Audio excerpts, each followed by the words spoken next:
Hello, hello. It is your girl Donitria, and I'm back with an all natural frankincense oil video. So, we are going to use a few tools. All you need is a mason jar, your favorite oil that is a natural oil, a butter knife, and then I'm going to use this to break up the frankincense because I got it in the raw form. And I like to get everything in a raw form and make it myself if I have the time, because I know exactly what's in it if I make it myself. And it gives me the practice to learn how these things are done. And that way I can share it. And not only that, I feel like it makes it healthier if it's naturally made. Most people can tell you anything, about what's in something. You know for sure what's in it if you make it yourself. Okay, don't put too much in the bottom because they like to fly. The frankincense like to fly. You're just gonna break those. They're like rocky. It kind of reminds you of Himalayan salt, but it's not pink. Just gives you a natural rocky look, like little stones. But they are more beneficial than you could ever imagine.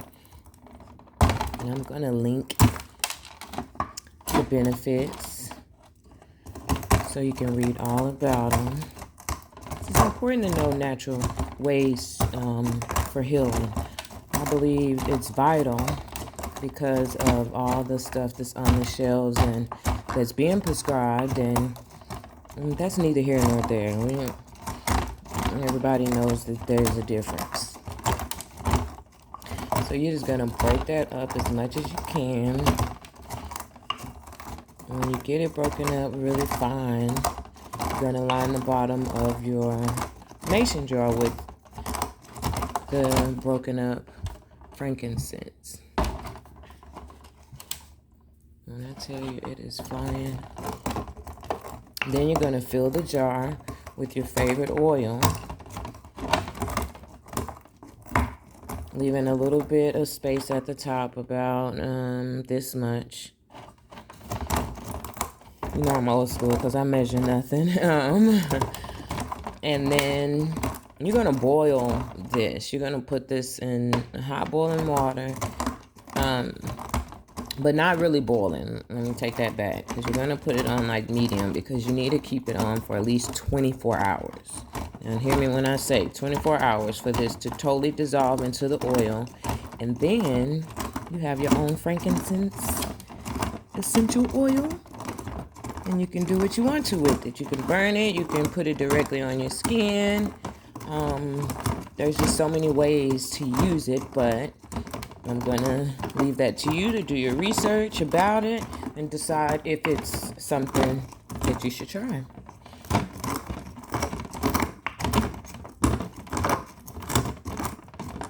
And you want to get it as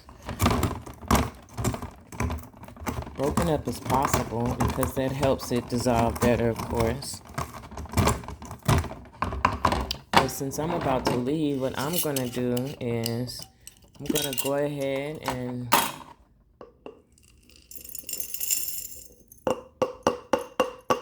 mix it. And then when I come home, I'm going to boil it. So I'm going to let it sit for a minute, for a couple hours actually.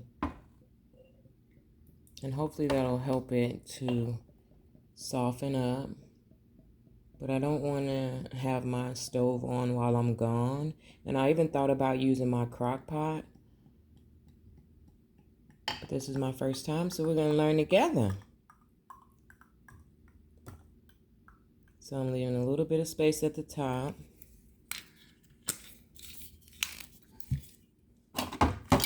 We're going to close that lid. We are one step closer to making our own great natural remedy using frankincense tears.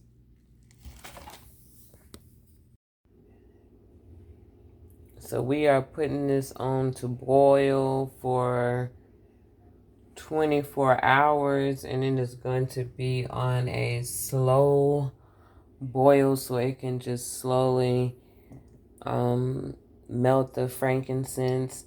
I've had it in here all day before I put it on the boil and see how much has already saturated the frankincense. So it's not going to be a hard time to get it to break down. So 24 hours, we're going to clock the time. It's about 11 o'clock tonight, and we're going to let this stay on all night. And I didn't put it in a pot where you can have a top, but if you had a pot big enough and deep enough, put it in a bigger pot and put a top on it that has a hole in it. But I'm just going to let it slow like this. Really, since I let it saturate, I think it'll be good. They say there's a first time for everything, so I definitely had to switch pots because the pot was too small and I needed to put it in a bigger pot. So now we have the frankincense on boil, and it's been on since yesterday. So remember I said 24 hours. So we have until 4 p.m. today, and it'll be done. Stay tuned.